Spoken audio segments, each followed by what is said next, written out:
Hello, good morning everyone. हम पहले बात कर रहे थे मेथड्स इन बायोस्टैटिस्टिक्स सब्जेक्ट के अंदर। तो हम इसके अंदर पढ़ रहे थे यूनिट नंबर 6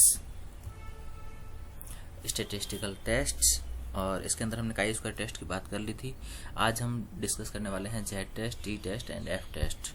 तो मैंने इसी एक वीडियो में कंपाइल किया है और कुछ एग्जांपल्स भी लिए हैं, तो आप इसमें देखेंगे तो समझ जाएंगे। ओके, तो पहले चलते हैं जेड टेस्ट। जेड टेस्ट की बात करते हैं। In statistics Z test is used to determine whether there is a significant difference between the mean of a sample and population mean. तो ये हमेशा ध्यान रखना है कि आप दो चीज़ों को कंपेयर तो कर रहे हैं, लेकिन दोनों ही मीन है, और एक पूरे पॉपुलेशन का मीन है और एक सैंपल का मीन है, ये ध्यान रखना है, ठीक है।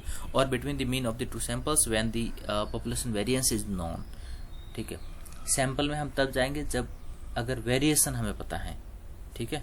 तो अगर वेरिएंस नहीं पता है दोनों सैंपल्स के बीच में, तो फिर हम क्या करते हैं, पॉपुलेशन मीन के साथ में कंपेयर करते हैं सैंपल मीन को।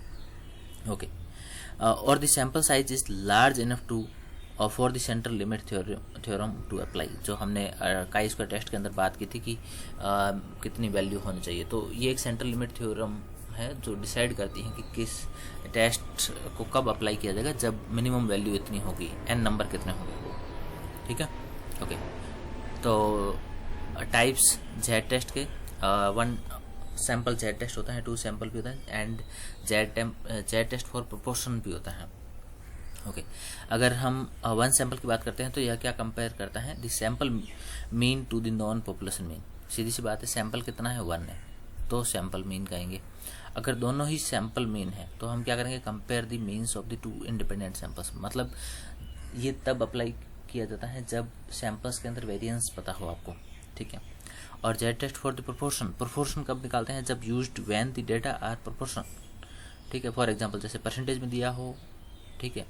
तो अगर इस तरह का कोई डेटा हो जहाँ पर कि इतने में से इतना, अगर ऐसे करके कोई क्वेश्चन आता है तो आपको जेड टेस्ट फॉर प्रोपोर्शन में जाना है, या फिर परसेंटेज हो तो।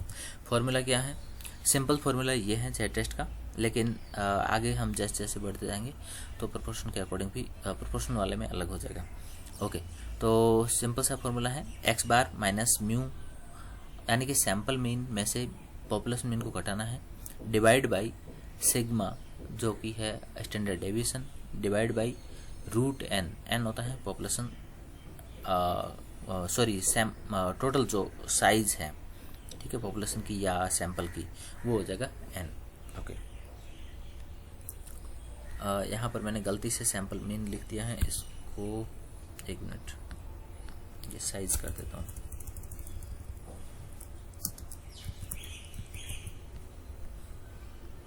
ठीक है,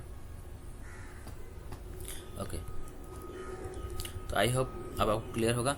ओके, नेक्स्ट बात करते हैं एजम्पशंस की, यानी कि जेड टेस्ट अप्लाई कब किया जाएगा। पहली चीज़ है नॉर्मेलिटी ऑफ पॉपुलेशन, यानी कि नॉर्मेलिटी ऑफ पॉपुलेशन होनी चाहिए। पॉपुलेशन जो है वो डिस्ट्रीब्यूटेड, यानी चाहे सैंपल हो चाहे पॉपुलेशन हो, वो डिस्ट्रीब्यूटेड इस तरह से होनी चाहिए कि उसमें नॉर्मेलिटी शो हो।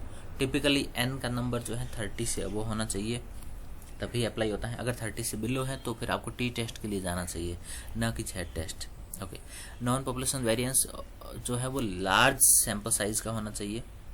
दोनों चीज़ें, या तो पॉपुलेशन वेरिएंस पता हो या फिर सैंपल साइज लार्ज हो। इंडिपेंडेंस होने चाहिए, दोनों इंडिपेंडेंट होने चाहिए, दोनों इंडिपेंडेंसी दिखनी चाहिए। रैंडम सैम्पलिंग की हुई होनी चाहिए, सेलेक्टेड नहीं होनी चाहिए, ये ध्यान रखना है। लिमिटेशंस इसकी क्या है, स्मॉल सैंपल साइज होगी तो अब जेड टेस्ट नहीं अप्लाई होता है, क्योंकि हमने देख लिया एन इज ग्रेटर देन 30 होता है तभी अप्लाई होता है। पॉपुलेशन वेरिएंस पता होना चाहिए, आउटलायर्स भी पता होने, आउटलायर्स के केस में जेड टेस्ट प्रॉब्लमेटिक हो सकता है, क्योंकि जेड टेस्ट तभी लगता है जब डिस्ट्रीब्यूशन जो है वो नॉर्मल टाइप का हो, नॉर्मलिटी डिस्ट्रीब्यूशन शो करता हो। Z test in the context of the experimental design, इसमें क्या है, पहले हम क्या करते हैं, एस्टेब्लिश करते हैं हाइपोथेसिस। जैसे एग्जांपल लिया, एक researcher studying the effect of a new drug on reducing blood sugar might set up the hypothesis are as follows. तो हम नल हाइपोथेसिस यानी H0 क्या रखेंगे, the average blood sugar level of the patient treated with the new drug is equal to the population mean blood sugar level, यानी कि आपको population mean के साथ में कोई वेरिएंस नहीं, कोई डिफरेंस नहीं दिखाना है, नल है।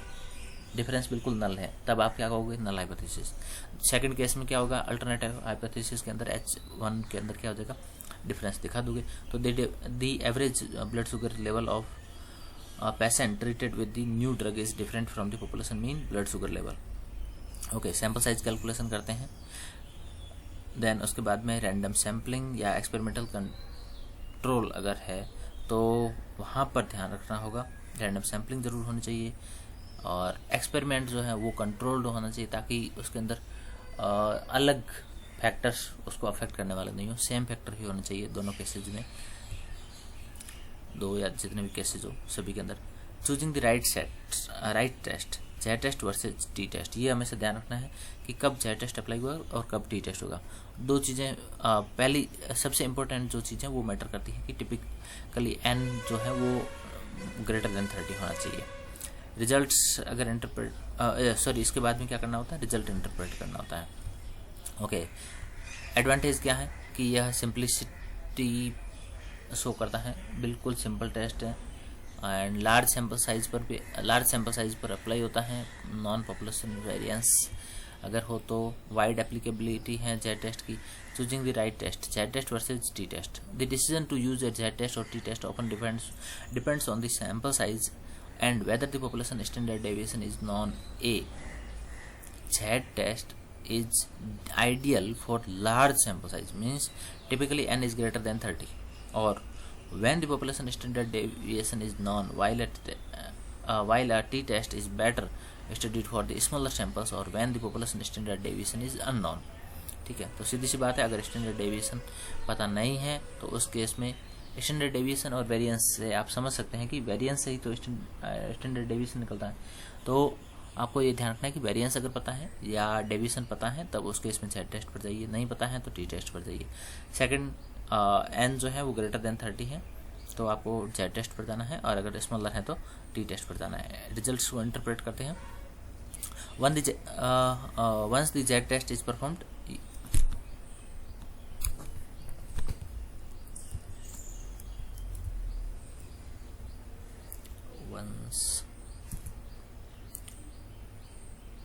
once the Z test is performed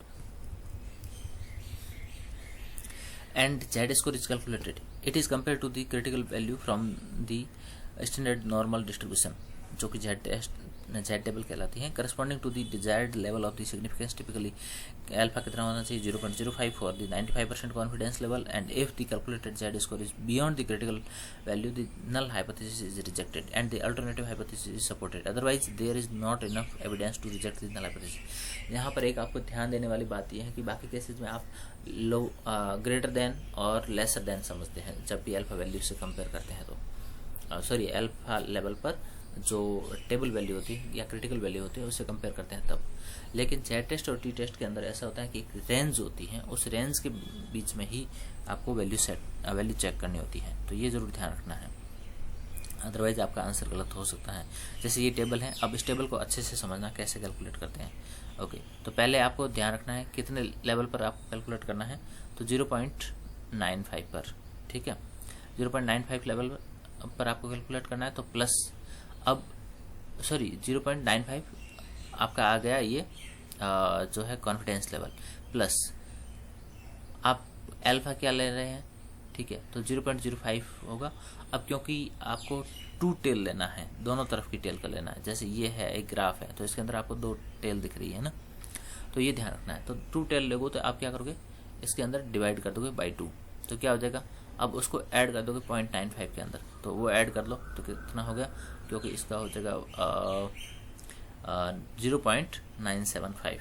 okay, अब एक कोई इस पर जाते हैं टेबल पर, यहाँ देखो 0.975 कहाँ आ रहा है, इसमें 0.06 के सामने 1.9 के सामने, ठीक है।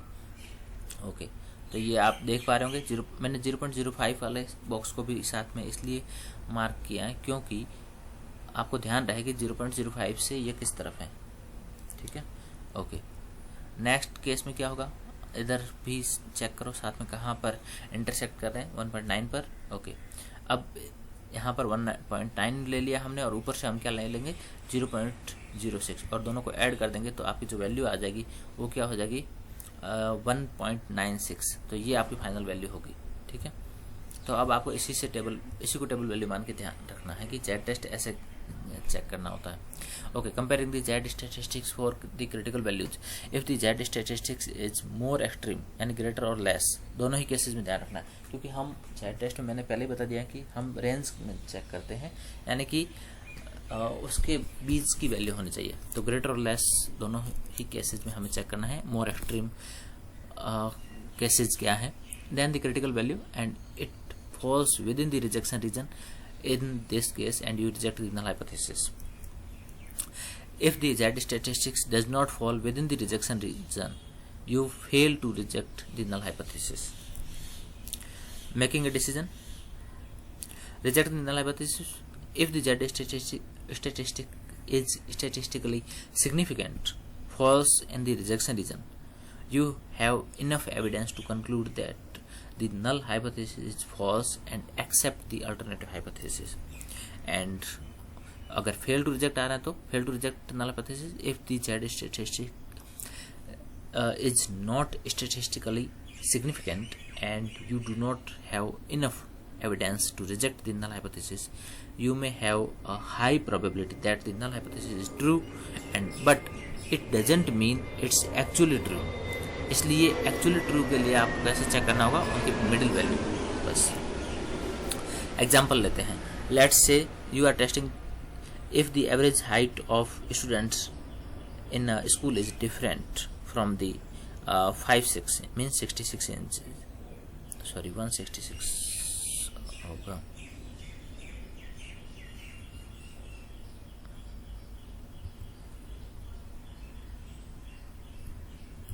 आई थिंक अराउंड 166 होगा, हो सकता है इससे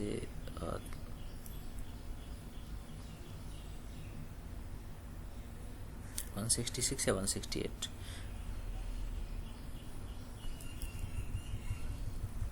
okay, null hypothesis H0, the average height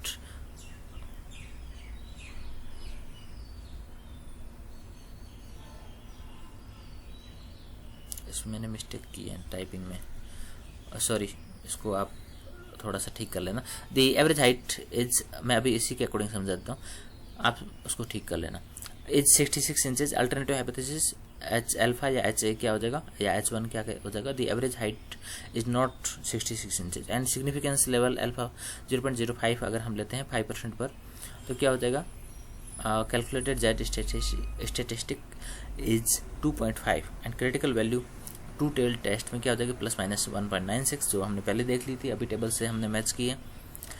तो डिसीजन क्या लिया जाएगा, क्योंकि 2.5 is greater than 1.96, that's why the Z statistic falls in the rejection region and you would reject the null hypothesis and conclude that the average height of students is different from the 66 inches. Okay, example लेते हैं Z test in the animal behavior. Okay, question है, a team of ecologists is studying the effect of the deforestation on the average body weight of a species of two monkeys in two different forest regions, one undistributed and one heavily deforested. In one undistributed region, previous studies have shown that the mean adult monkey weight is 8.5 kg with a standard deviation of 1.2 kg, and the ecologists now collect a random sample of the 45 monkeys from the deforested region. They find that the mean weight in the sample is 7.9 kg and they want to know whether this drop is average weight is statistically significant using a Z test at the 0.05 significance level. ठीक है, तो identify the type of the test and we conclude we are comparing a sample mean to non population mean and with the non-population standard deviation and a reasonably large sample size, which is n is greater than 30, and that's why this is a one sample Z test from the means. So they define the hypothesis, the null hypothesis H0 क्या हो जाएगी, H0 S2 mu is equal to 8.5 kg and the deforestation has no effect on the monkey weight. Alternative hypothesis में क्या हो जाएगा, H naught as to mu is greater than 8.5 kg and the average weight is less due to deforestation. This is the left tail test and because we are checking if the mean has increased. So given values हैं population mean 8.5 kg, sample mean क्या है x bar is equal to 7.9 kg and population standard deviation sigma है 1.2 kg, sample size है n is equal to 45 and significance level alpha is 0.05. ठीक है, तो अब हम फॉर्मूला के अंदर इसको प्लेस करते हैं। जेड स्कोर का फॉर्मूला ये है, आप देख चुके हैं। और क्योंकि हम स्टैंडर्ड एरर ही बोलते हैं सिग्मा अपॉन रूट एन को, इसलिए मैंने यहाँ पर ऐसे लिखा है। तो आप समझ सकते हैं अगर कभी क्वेश्चन के अंदर एस ई दिया है यानी स्टैंडर्ड एरर दिया है तो भी आप उस वैल्यू को ले करके कर सकते हैं। ओके, कैलकुलेट कर दीजिए, फॉर्मूला के अंदर वैल्यू प्लेस कर दी और आंसर आपका आ गया अबाउट -3.355। इंटरप्रेट करेंगे, a left tail test at alpha is equal to 0.05, the critical Z value is -1.645 which is greater than Z score -3.355. So the test statistic falls in the rejection region and we reject the null hypothesis. There is a strong statistical evidence that the average weight of monkey in the deforested region is significantly lower than the undistributed forest, and this suggests that deforestation may negatively impact monkey health or nutrition. अगर आप इसका graph देखना चाहेंगे तो इस तरह का graph बनेगा। अब यहाँ पर आप समझ सकते हैं जो ब्लू कलर की लाइन दिखाई दे रही है यह क्या शो कर रही है, स्टैंडर्ड नॉर्मल डिस्ट्रीब्यूशन को। नॉर्मल डिस्ट्रीब्यूशन है, बिल्कुल क्लियरली दिख रहा है। रिजेक्शन रीजन जो आप यहाँ पर देख रहे हैं shadowed area. Observed Z score हमारा कहाँ पर आ रहा है, जो ब्लैक वाली डॉटेड लाइन है ये हमारा ऑब्जर्व्ड है। और क्रिटिकल जेड कहाँ पर है, यहाँ पर है। ऑब्वियसली यह क्या कर रहा है, अलग फॉल कर रहा है, राइट, और इस रिजेक्शन रीजन के अंदर आ रहा है। तो इसलिए हम क्या कहेंगे, जो हमने इसको क्या किया है आप देख सकते हैं यहाँ पर हमने क्या किया, we reject the null hypothesis. ठीक है, ओके। नेक्स्ट क्वेश्चन है वन सैंपल जेड टेस्ट से इन जेनेटिक्स में। इसमें भी सेम ही फॉर्मूला अप्लाई होगा, आप चेक कर सकते हैं इसको बाद में, मैं इसको स्किप कर रहा हूँ। इसमें भी सेम ही है और ये है जेड टेस्ट फॉर मीन्स। हाँ, इस क्वेश्चन को थोड़ा सा देख लेते हैं। अगर मीन अलग अलग दिए हो तब आपको क्या करना होता है। ठीक है, इसके अंदर भी क्योंकि मीन डिफरेंट है और दोनों ही अगर इस तरह से दिया है तो आपको समझ जाना है कि फॉर्मूला वही अप्लाई होगा। जेड टेस्ट इसके लिए भी ओके, देन इसके लिए भी मैं इसको भी स्किप कर रहा हूँ। अब टू सैंपल अगर आ जाए तो क्या करना है, ठीक है। ओके, इस क्वेश्चन के अंदर देखते हैं। इन conservation biology, researchers may use the Z-test to compare the population sizes of an endangered species across different regions. Suppose that biologists are studying the population of a particular bird species in two protected areas. In one area, 50 birds are counted in random sample and the population mean is hypothesized to be 220 birds. The standard deviation for both areas is known to be 30 birds, and using a two-sample Z-test, the researchers want to know if there is a significant difference in the average population of birds between the two protected areas. ठीक है, तो हम यहाँ पर एक average population word तो use कर रहे हैं बट वो उसका मेन सैंपल सही है क्योंकि दोनों सैंपल साइज है। ओके, तो गिवन वैल्यूज आर, अब सैंपल 1 और सैंपल 2 की दोनों वैल्यूज हैं। ठीक है, अब आपको यहाँ समझ जाना है कि क्योंकि एक के अंदर जो है x1 बार के अंदर जो है वैल्यू आ रही 200 एंड सैंपल 2 के अंदर आ रही 220। n1 कितना है इसका 50 n2 है 60 और सिग्मा 1 है हमारा 30 एंड सिग्मा 2 है 30। ओके, अब कंपेयर करके देख लेते हैं। दी नल हाइपोथेसिस इस तरह से स्टेट करनी है इसको, μ1 इज इक्वल टू μ2 अगर है h0 के रेफरेंस में तो हम उसको बोलेंगे no difference in the means, and अगर नहीं है तो ये हो जाएगा there is a difference in the means. इसके अंदर मिस्टेक है, सॉरी।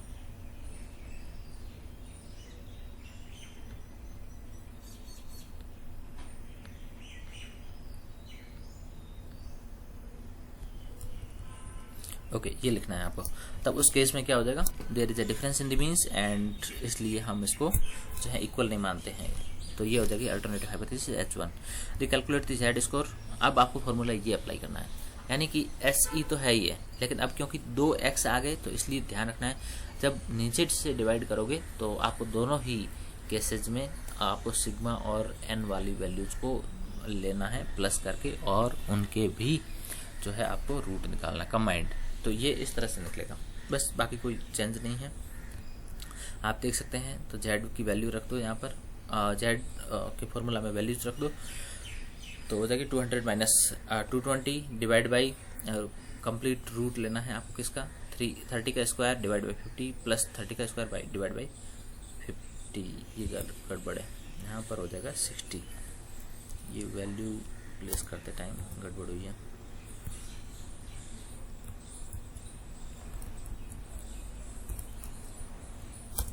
ओके, क्योंकि n वहाँ पर 60 है। ओके,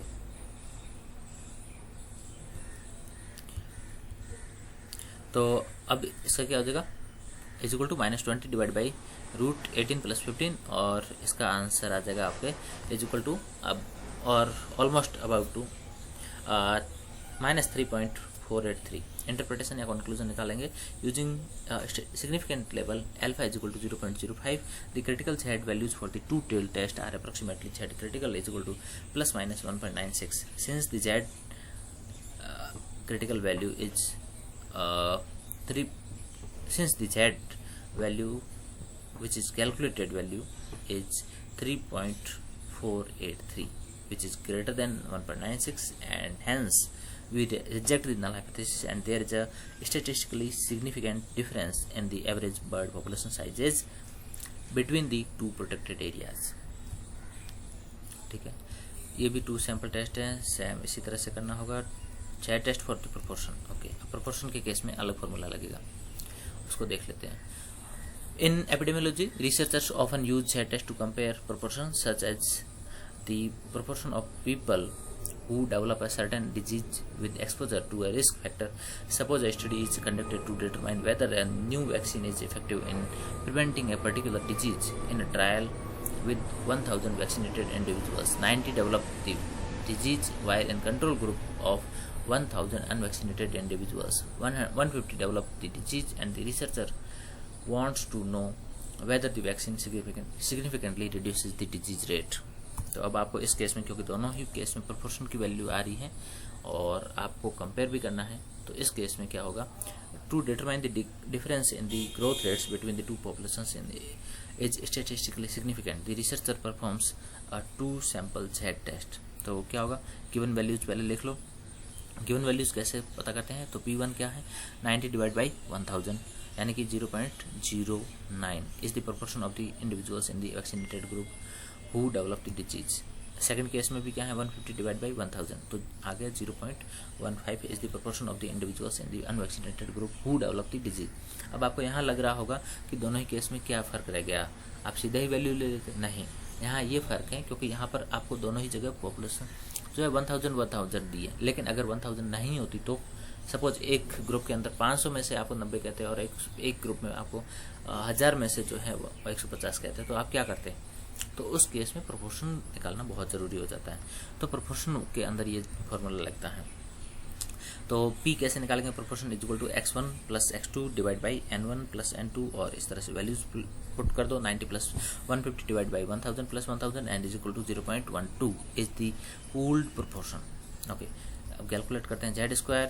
तो Z का फॉर्मूला ये है P1 minus P2 divide by root of P multiply with 1 minus P bracket 1 upon n1 plus 1 upon n2 bracket close. Okay, तो Z इज इक्वल टू ये सारी वैल्यूज पुट कर दो यहाँ पर।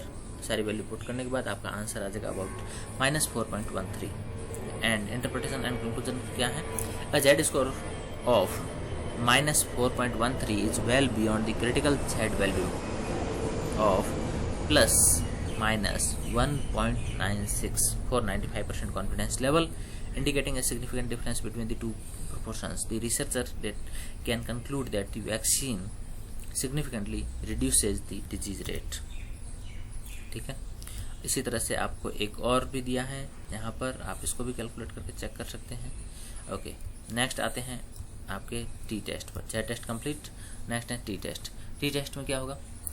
इन biological research the T test are essential statistical tools used to determine if there is a significant difference between the means of two groups, and these tests are invaluable for analyzing data from experiments involving sample populations, such as comparing the effects of a drug treatment, evaluating gene expression between the different conditions, or comparing physiological trials across species. T-test can help researchers confirm or reject hypotheses about biological processes, ensuring that observed differences are not due to random chance. ठीक है, तो यही आपको ध्यान रखना है। और अब टी टेस्ट जो है कौन से टाइप्स के होते हैं उसको हम देख लेते हैं।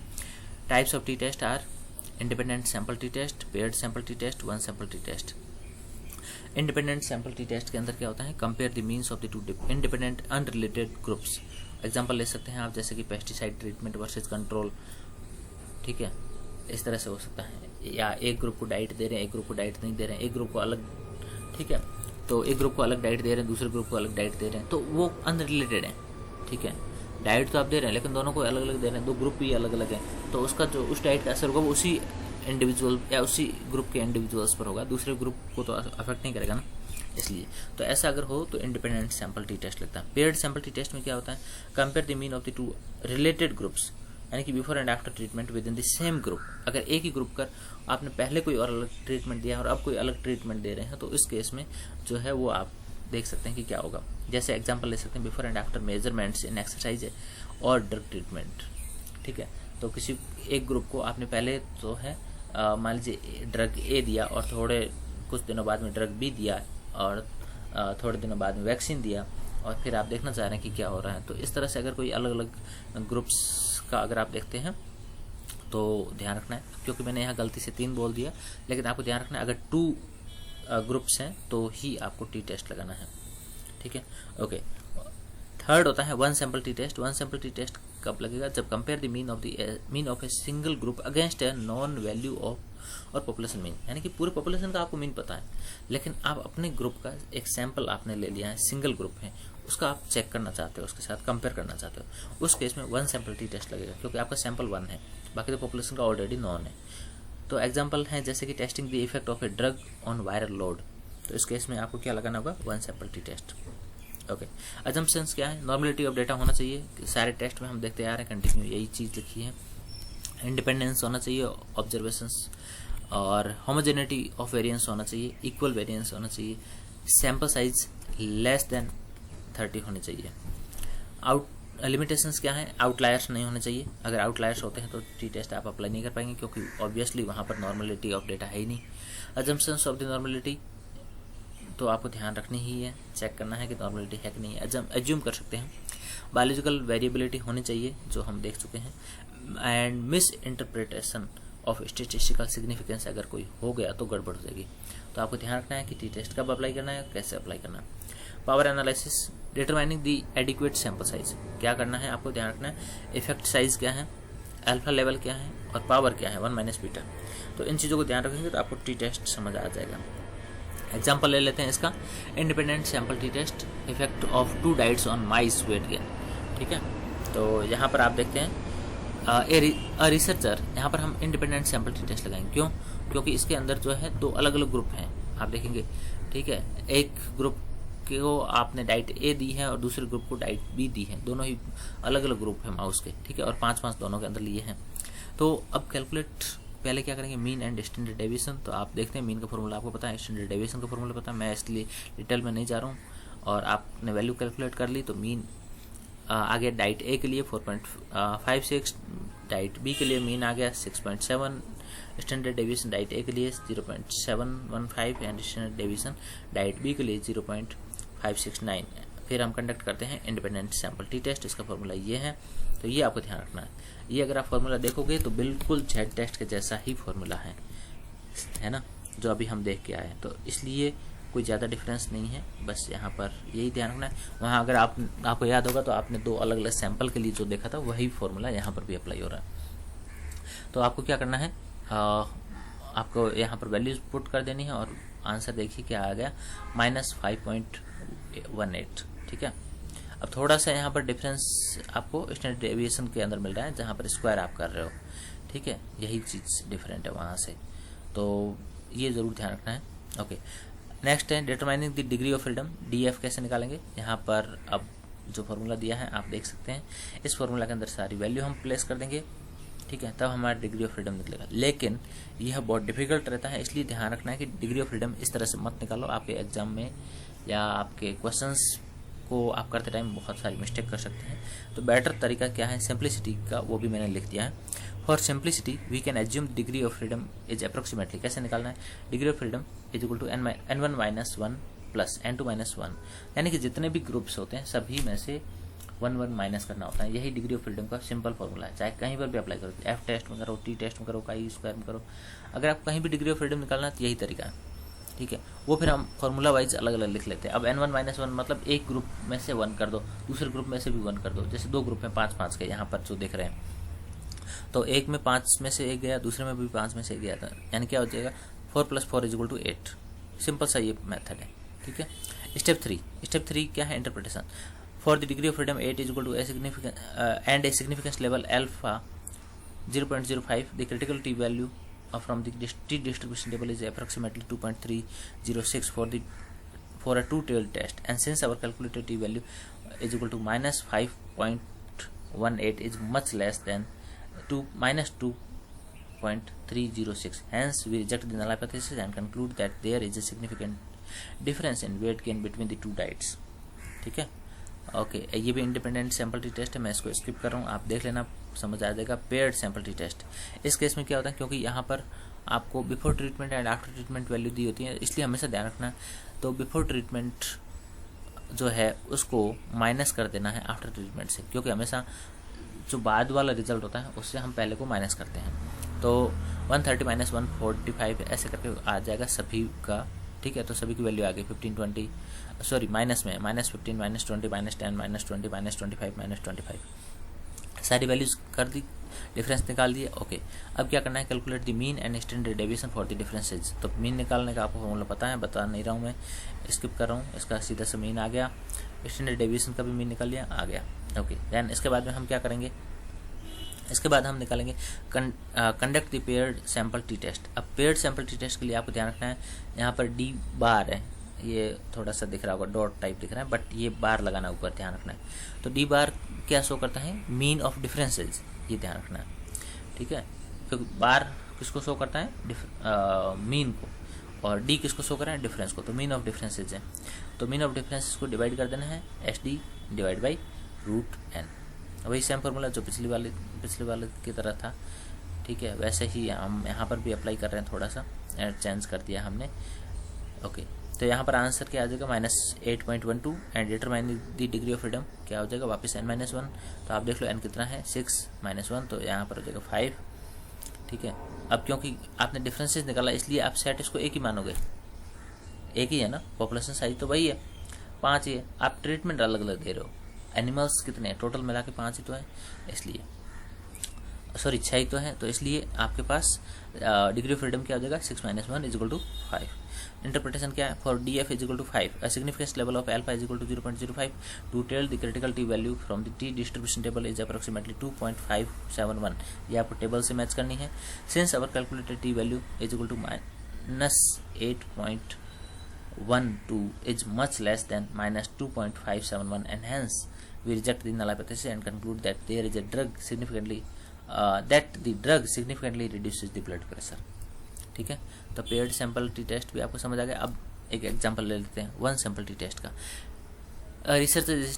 Researcher is testing a new antiviral drug to reduce the viral load in HIV patients. ठीक है, और इसने क्या किया है, वायरल लोड आफ्टर ट्रीटमेंट देखा है, ये वैल्यू आई है, calculate the mean and standard deviation of the differences. अब क्योंकि पूरे पॉपुलेशन का हमें पता है, पहले दे रखा है, तो मीन सैंपल का निकालना है, निकाल दिया फॉर्मूला से। Standard deviation of the differences, यहाँ पर SD निकाल लेंगे इस तरह से फॉर्मूला के अंदर। आपको SD का फॉर्मूला भी पता है, आपने किया भी कई बार, तो इसलिए मैं स्किप कर रहा हूँ। Conduct the 1 sample T test, इस फॉर्मूला के अंदर आप रख देंगे। यहाँ पर भी सिंपल से आपको दिख रहा है, सैंपल में से पॉपुलेशन को घटाना है और फिर वापस वही S / रूट एन। वही कैसे, वही फार्मूला है जो आप पीछे भी जेड टेस्ट की तरफ भी देखते आए हैं, वैसा ही फार्मूला है। और आपका आंसर क्या मिल जाएगा, -10.24। अब यहाँ पर आप देखेंगे मैंने जो है स्टैंडर्ड डेविएशन के लिए एस वर्ड यूज़ किया, क्यों, क्योंकि ये सैम्पल का है। जनरली हम पॉपुलेशन के लिए जो है सिग्मा यूज़ करते हैं और सैम्पल के लिए एस यूज़ करते हैं, ठीक है। बट कई बार मिस्टेकनली हम एस लिख देते हैं या एस डी लिख देते हैं या जो है सिग्मा लिख देते हैं, दोनों के लिए। बट ध्यान ये रखना है, कोशिश करनी है कि याद रख के इसको सही से लिखा जाए। सैम्पल के लिए एस लिखना है अगर स्टैंडर्ड डेविएशन की बात हो रही है, और पॉपुलेशन के लिए आपको स्टैंडर्ड डेविएशन सिग्मा से डिनोट करना है, ठीक है। Determining the degree of freedom DF = n-1 = क्या हो जाएगा, 7-1 = 6। इंटरप्रिटेशन इसका करेंगे, डिग्री ऑफ फ्रीडम कितना है, 5। ये गलत हो गया, यहाँ पर 5 नहीं है, 6 है।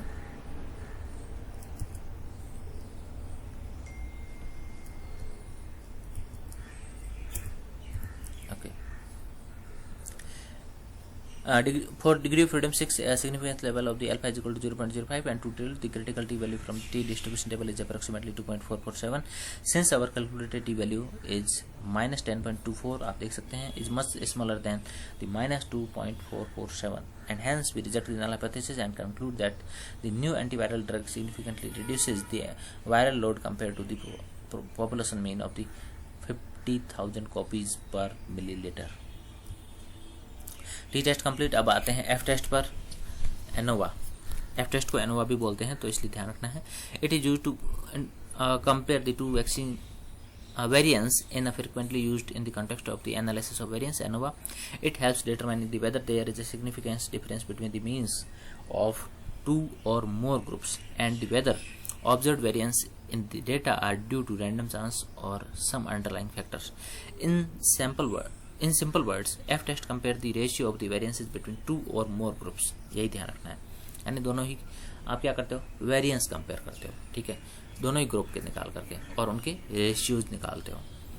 The biological sciences, in the biological sciences, the F test is particularly useful for the comparing the experimental groups, assessing treatment's effect and analyzing variability in the biological processes. F is equal to, अब क्या करना है आपको, पहले S निकालना है।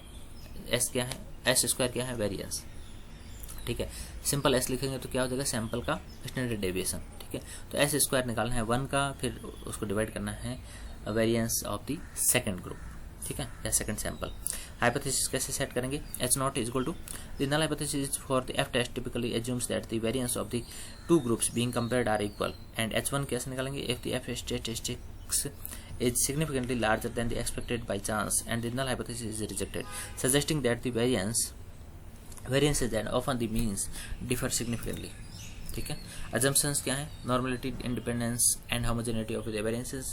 अब मैं इसको एक्सप्लेन नहीं कर रहा हूँ क्योंकि ये मैंने बार बार एक्सप्लेन की है, काई में, टी टेस्ट में, जेड टेस्ट में, तो आपको पता है सारी चीज़ें। Practical consideration and limitations of the F test in the biological research. तो sensitivity of the non normality, बिल्कुल अगर नॉर्मलिटी नहीं है तो उस केस में ये प्रॉब्लमेटिक हो सकता है F test. Assumptions of the homogeneity of the variance, जो बात कर चुके हैं हम ऊपर की तरफ। मल्टीपल कंपैरिजंस हम कर सकते हैं क्योंकि हम कह रहे हैं 2 से ज़्यादा सैंपल हो तब भी एफ टेस्ट लगता है। एंड सैंपल साइज सेंसिटिविटी बिल्कुल है, इसके लिए सैंपल ऑब्वियसली होना ही चाहिए बड़ा। एग्जाम्पल 1 है कंपेयरिंग द जेनेटिक, ध्यान रखना है एफ टेस्ट के लिए मिनिमम 5 से ज़्यादा ही होना चाहिए वैसे, okay. Comparing genetic variability in the different populations, सब अब इसका एग्जांपल है। Suppose a researcher is studying the genetic variability between the populations for the populations. For example, suppose a researcher is studying the genetic variability of a certain allele across 2 populations of a species, one population living in the lowland environment and the another in highland environment. After sequencing DNA from the individuals in each population, the researcher calculates the variance in allele frequency within the each group, each population.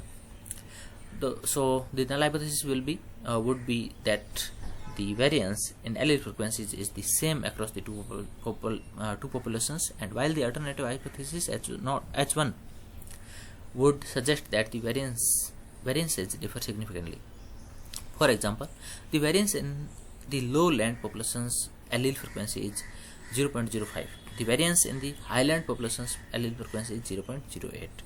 तो f statistics कैसे निकालेंगे? f is equal to हमें पता है formula, तो हम क्या करेंगे, इसको सीधा से डिवाइड कर देंगे। 0.08 को divide by 0.05 and is equal to 1.6. तो by performing the F test and comparing the F statistic to a critical value, the researcher can determine if the genetic variability between the populations is significantly different. A significant result could suggest the two populations have adapted differently to their respective environment and leading to different genetic variances. तो यह अब आपको करके देखना है कि F जो है वो आप इस केस में आप रिजेक्ट करेंगे कि एक्सेप्ट करेंगे या फेल टू रिजेक्ट करेंगे, क्या करेंगे आप चेक कर लीजिए। ठीक है, ये क्वेश्चन मैं ओपन एंडेड आपके लिए छोड़ता हूँ क्योंकि बहुत बार मैंने समझा दिया है, तो इसलिए आप चेक करिए अपना लेवल। ओके, नेक्स्ट क्वेश्चन है comparing growth rate variability of the bacteria under the different conditions. तो इसका एग्जांपल लेके देख लेते हैं। A microbiologist is studying the growth rate of the to bacterial strain A and strain B under different nutrient conditions. The growth rates of the bacteria is measured in terms of the increase in colony performing units CFUs per hour. The data for the growth rates of both strains under the two conditions are as follows. अब इस case में थोड़ा सा मैंने higher level का लिया है question और इसको थोड़ा सा और अच्छे से एक्सप्लेन करेंगे डिटेल में, तो आपको समझ आ जाएगा क्योंकि मैंने वैल्यूज यहाँ पर जो है रो वैल्यूज दी है। पहले वाले केस में आपको सब कुछ कैलकुलेटेड दिया था, तो आपको ध्यान रखना है अगर कैलकुलेटेड मिल जाता है ऑलरेडी, जैसे इस केस में था, इस क्वेश्चन के अंदर सब कुछ दिया हुआ था आपको। ठीक है, एलील फ्रिक्वेंसी का वेरिएंस तक वेरिएंस दिया हुआ था ऑलरेडी कैलकुलेटेड, तो आपको सीधा एफ के अंदर फॉर्मूला प्लेस करना था। अगर यहाँ नहीं दिया है तो आपको सब कुछ कैलकुलेट करना पड़ेगा। तो ऐसे के क्वेश्चन के लिए भी रेडी रहना चाहिए हमेशा। The null hypothesis as not would suggest that the variance in allele frequencies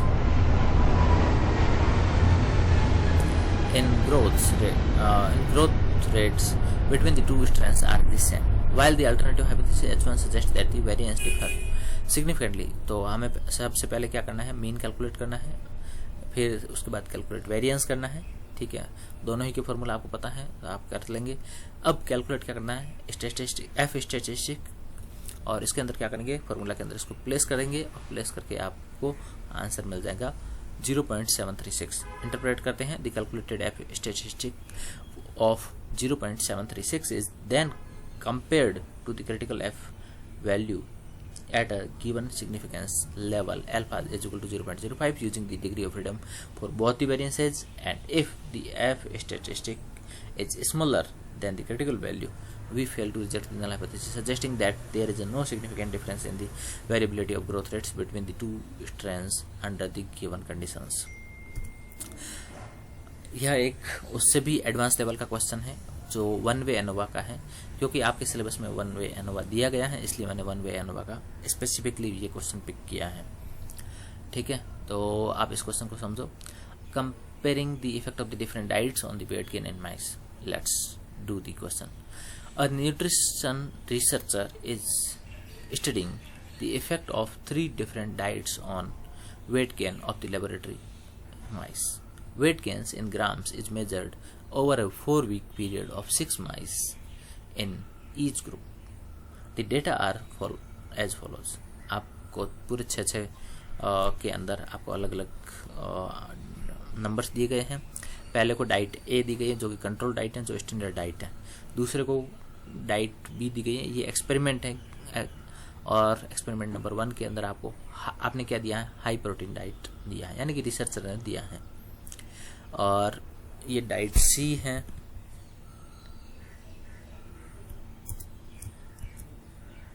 और इसके अंदर जो रिसर्चर ने क्या दिया है, एक्सपेरिमेंट 2, इसके अंदर हाई फैट डाइट दी है और ये वैल्यूज है।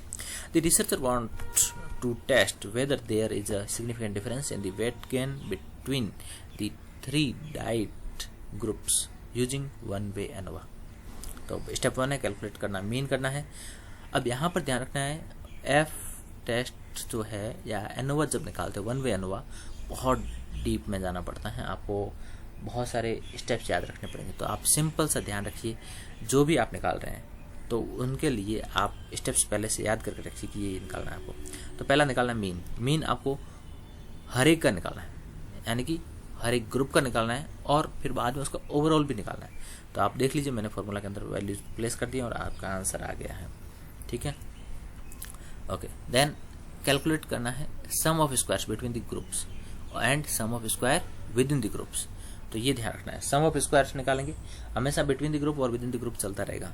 ठीक है, एनोवा के अंदर। तो आपको क्या करना है, ये फार्मूला मैंने दे दिया है। ठीक है, आप फार्मूला से सीधा से कैलकुलेट कर सकते हैं। तो फार्मूला के अंदर वैल्यू प्लेस करेंगे और ये वैल्यू आ गई आपकी। एन क्या है, 6 है, आपको पता है। ठीक है, तो पहले ग्रुप का मीन निकालना है और उसको ओवरऑल मीन में से माइनस करना है। ऐसे ही दूसरे के लिए करना है, तीसरे के लिए करना है, ये। ठीक है, जितने भी ग्रुप्स हैं सबके लिए करना है। ठीक है, ये करते जाओगे और उनके स्क्वायर निकाल करके और इस तरह से मल्टीप्लाई करके एन के साथ में, और टोटल आपका आंसर आ जाएगा लास्ट में आपका 9.758। इसी तरह से SSW यानी कि sum of square within groups अगर आपको निकालना है तो ये फॉर्मूला अप्लाई करना पड़ेगा। यहाँ पर आपको ये ध्यान रखना है कि आपको सम करते हुए चलना है। ठीक है, साथ ही साथ के। ठीक है, और यहाँ पर n से मल्टीप्लाई हम नहीं कर रहे हैं। तो बस ये डिफरेंस होता है दोनों ही चीज़ों में। तो आप देख सकते हैं हमने SSW निकाला सारे ग्रुप्स का अलग अलग, और फिर हमने उन तीनों को जोड़ दिया। ठीक है, यही तो सम हुआ, तो सम कर दिया हमने। लास्ट आंसर आया 0.4871। अब कैलकुलेट करेंगे डिग्री ऑफ फ्रीडम, वही सेम तरीका। बिटवीन द ग्रुप करेंगे तो एक ग्रुप के अंदर कितनी वैल्यूज हैं वो आपको देखनी है। ठीक है, वहाँ पर हो जाएगा विद इन द ग्रुप, और अगर सारे ग्रुप्स हैं उनको देख कर करोगे तब क्या हो जाएगा, बिटवीन द ग्रुप्स। तो टोटल आपके पास ग्रुप्स कितने हैं, 3। तो बिटवीन द ग्रुप्स क्या हो जाएगा, K-1 यानी 3-1 = 2। और degree of freedom with in the group करोगे तो क्या हो जाएगा, टोटल सबको ऐड कर दो। ठीक है, पहले के अंदर कितना था, 6, दूसरे में भी 6, तीसरे में भी 6, तीनों n को ऐड कर लो तो क्या हो जाएगा, 18। ठीक है, तीनों को ऐड कर लिया तो 18 हो गया, या इसको हम K कह सकते हैं, n ना कर करके। तो n - K = 18 - 3 = 15। तो इस तरह से आपका degree of freedom with in group निकल जाएगा। Calculate the mean square between the groups. अब यहाँ पर पहले मीन निकाला, फिर सम ऑफ स्क्वायर्स निकाले। ठीक है, अब वापस क्या निकालेंगे, मीन स्क्वायर निकालेंगे। यहाँ पर भी आपको between the group and with in the group रखना है। तो दोनों ही केस में फॉर्मूला वही लगेगा कि आपको, अगर आप बिटवीन द ग्रुप ले रहे हैं तो बिटवीन द ग्रुप का ही ऊपर SS रखेंगे और नीचे डिग्री ऑफ फ्रीडम भी बिटवीन का ही रखेंगे। और अगर विद इन का निकाल रहे हैं तो ऊपर SS भी विद इन का रखेंगे और नीचे डिग्री ऑफ फ्रीडम भी विद इन का रखेंगे। बस ये फॉर्मूला है। तो आप क्या करेंगे, ये आपने वैल्यू प्लेस कर दी और आपका आंसर आ गया। MSB और MSW दोनों आ गया।